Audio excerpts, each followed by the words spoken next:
অভিনব ভাবনা বেহালার দেবদারু ফটক দুর্গাপুজো কমিটির। এবার 52 বছরে পড়ল বেহালার এই পুজো। এবছর তাদের পুজোর থিমের নাম হৃদয়ে চিল্লে দুর্গা পাবে। নারী শক্তিকে সম্মান জানাতে এবারে পুজোর থিম এটাই।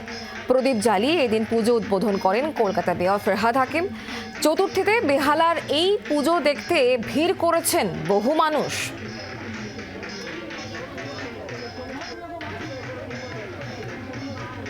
এবছর আমাদের 52তম বর্ষ। আপনি যদি বিগত পুজোগুলো দেখেন আমরা প্রত্যেক বছরই চেষ্টা করি নতুনত্ব আনতে পুজোর মধ্যে।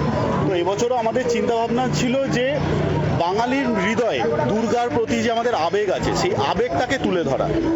আমরা যখন প্রথমে চিন্তাভাবনা করেছিলাম তখন আমরা জানি না যে এত কিছু ঘটনা ঘটতে চলেছে। তারপরে আমরা পারিপার্শ্বিক টাইমে দেখতে পেয়েছি যে বাঙালি আবার ঐক্যবদ্ধ হয়েছে। স্বাধীনতার পরে যদি বলেন বাঙালিরা অনেক দিন পরে বাঙালি আবার এক হয়ে জেগে উঠেছে।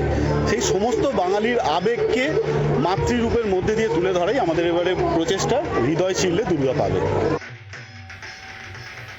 অভিনব ভাবনা বেহালার দেবদারু ফটক দুর্গাপুজো কমিটির। এই বছর 52 বছরে পদার্পণ এই পুজোর।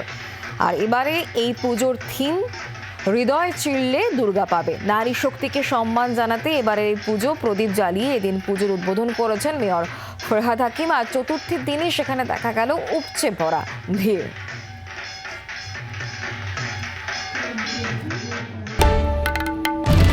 বাংলার আওয়াজ, বাঙালির আবেগ, জি 24 ঘন্টা।